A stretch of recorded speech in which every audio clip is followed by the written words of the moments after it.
つまり、不幸、あるいはちょっとついてないことに見舞われた時こそ、私たちの反応が試されていると。で、本当にそうなのかということで、桜庭先生の面白い実例をご紹介すると、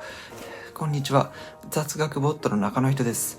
今日は最近ちょっとついてないなとか、もっとシビアな場合だと、なんで私ばっかりこんな理不尽な目に、不幸な目に遭わないといけないのと思うときに、その悪い状態が終わる予兆について、あるいはその終わらせ方について、開運大王こと桜庭つゆき先生のこちらの本より解説いたします。まずその最近起こる悪いことなんですが、実はそれは、今が苦しい、それは神様からの恩寵的試練ですと桜庭先生も言っていて、恩寵っていうのはつまり恵み、慈しみ、ポジティブなものですよね。つまり今起こっている辛いこと、不幸理不尽というのは実は神様が意味があって与えていることなんですよと。で、なおかつそういう悪いことというのは自分が投げてきた負のブーメランは一気に返ってくることがあります。しかも自分が弱っている時に限って集中的に負のブーメランが返ってきたりしますということで、そういうのは連続しやすいんですね。しかも自分が弱っている時、つまり体調が悪かったり、忙しかったりしてる時に限ってトラブルばっかり起きるというのは確かにあることなんだと。で、その終わる兆し、終わらせ方について、解説する前に、そもそもなんで自分ばっかりそんな悪い目に遭わないといけないのかということなんですが、先ほど桜庭先生の言葉で負のブーメランという言葉がありましたが、桜庭先生は人生はブーメランの法則という世界観で捉えていて、つまり因果応報に近い考え方なんですけど、ブーメランっていうのは投げたら返ってきますよね。つまり、それがブーメランというのは実は我々の行いで、返ってくるのは結果。つまり、投げるブーメラン、つまり我々の行いが、いいものであれ悪いものであれ必ず結果として返ってくる。ですので、いいブーメラン、つまりいい行いをすればいい結果が返ってくるし、悪い行い、悪いブーメランを投げれば悪い結果が、ブーメランが返ってきますよと、先生はそういう世界観を持ってます。じゃあつまり今自分に、悪いことが起こるのは、自分がそういうブーメランをかつて投げたから、つまり悪い行いをしたからなんですね。と言うと、いやいやそんなこと全くしてないと、ふざけるなと、もっと悪いことしてる人いっぱいいるじゃないかと、一体私が何をしたって言うんだって思うかもしれませんが、そう思うのもそのはずで、というのも私たちが投げたブーメラン、つまりした行いというのは実は3年以上前のものなんですね。つまり帰ってくる頃には自分がどういう行いをしたからそれが帰ってきてるのかっていうのはもうすでに忘れてしまっている。だからなんでこんな悪いことが起きる、逆を言えば最近なぜかわからないけどラッキーだなとか、あるいはなぜこんなについてないんだろう、それは3年以上前に自分がした行いの結果なんですね。で、なんで3年かというと、それは桜庭先生が言ってるというよりは、桜庭先生のお師匠さんである小林正観先生、有名な方なのでご存知な方も多いかと思いますが、に聞いた結果で、正観さんですよね、3年後ですと。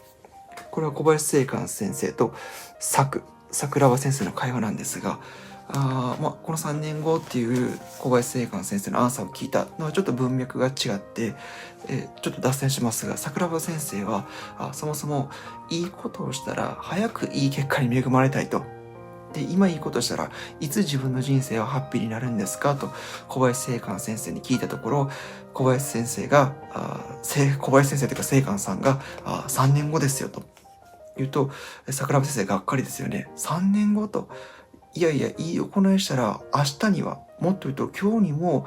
ラッキーハッピーが返ってきてほしいですと。なんで3年もかかるんですかと聞いたら、正観先生が、それは神様が因果関係をわからなくさせるためですと。因果関係をわからなくさせる、つまり忘れさせるためには3年以上という月日が必要なんですと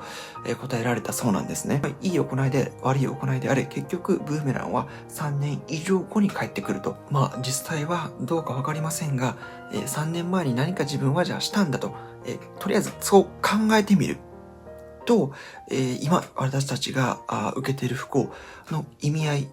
解釈や、じゃあ取るべき行動っていうのは全然変わってくる。で、ここからじゃあ不幸が終わる、兆しや、あるいは終わらせ方なんですが、何か問題が起きた時は必ず神様からのメッセージですと。ですので、起こったことに対して、以前までは桜庭先生も、なんで俺なんだ、なんでこんな目に遭わなければいけないんだ、ふざけるなバカ野郎と、瞬間湯沸かし器のように怒り狂ってましたと。ただ、その辛いことは実は神様はそれを通じて私たちに何かを知らせようとしていると考えてみると、それに気づいてからというものを僕は何か問題が、不幸が起きるたびに、なんだバカ野郎ではなくて、来た、これは何のメッセージだと捉えるようにしたのですと。つまり、ちょっと逆にテンション、神様が何かを語りかけてようとしてるんだと思って、難しいかもしれませんが、テンションを上げてみる。で、その時の神様の気持ちとしては、さくちゃんねと。これは桜庭先生のことを神様はさくちゃんねと呼んでるんですが、もうともかく、さくちゃんね、悪いけどちょっと理不尽なことするよ。あんたがその時どんな顔して、どんな言葉吐くかテストするからね。なんて書いてる。お願いだからちゃんと合格してよねと。つまり、不幸あるいはちょっとついてないことに見舞われた時こそ私たちの反応が試されてると。で、本当にそうなのかということで、桜庭先生の面白い実例をご紹介すると、桜庭先生は開運法の一つとして、トイレ掃除を大切にされてます。しかも素手トイレ掃除を、トイレ掃除を大切にされてます。それはともかく、大晦日前後に、100カ所前後の神社を巡って、一つ一つのトイレを掃除させてもらったことがあったそうなんですね。すごいじゃないですか。100軒の神社のトイレを掃除した。で、一緒にいた仲間からは、さくちゃんすごいよと。そんなこと今までしたことある人いないよと。絶対いいこと起こるよ。宝くじでも買ったらいいよと言われた。で、桜庭先生もどんな恵みが返ってくるのかなと思ってワクワクしていた。翌日、先生はお店も経営されているので、万引き犯を追っかけて、こけて足を骨折したと。で、全治3ヶ月の松葉杖生活。いや、トイレ100件掃除して何が起こるのかなと。100件じゃない、絶対100個。トイレを掃除して、自分どんなハッピーなことが自分に起こるのかと思ってた矢先、いいことどころか骨折したとなったら、普通は、はぁと思うじゃないですか。ただ、桜庭先生は、この不幸というのは、神様がそれを通じて何かに自分を気づかせようとしているメッセージだということを知ってたので、先ほどみたいに、来たと。トイレ掃除はとりあえず置いといて、神様は何に気づかせようとしているのかなと、いろいろ考えながら松葉杖生活をしてたんですね。で、ある時、車椅子の方を見かけたと。で、その車椅子の方が、確か段差を登るのに苦労されていて、それをお手伝いしたと。で、その時にビビッときた。桜先生もあれですよ。ちょっと治ってたのかな。ただ、足は不自由だったんですよ。松葉杖生活で。ただ、お手伝いして、その時に気づいた。自分は五体満足で生活できることにこれまで感謝したことがなかったと。その足が2本あって普通に歩けるってなんてありがたいことだったんだろうかと。自身の怪我やそういった車椅子の方のお手伝いをして気がついたと。そしてその日に自分の足に対して今まで元気に動いてくれて本当にありがとう、感謝したことがなくてごめんなさいと謝って感謝した。で、それがまさに神様が作先生に気づいてほしかったメッセージだったのか、その翌日お医者さんでレントゲンを取ったら全治3ヶ月だったはずの骨折が秒で治ってしまったと。これは多分創作かもしれませんが、ともかく自分が過去に投げたブーメランはわからないようになってる。で、それは桜庭先生みたいにまさにいいブーメランを投げたトイレ掃除ですよね。直後に3年前にやった負のブーメランが返ってくることもあるし、しかもその負のブーメランは何か悪いことをしたというよりも、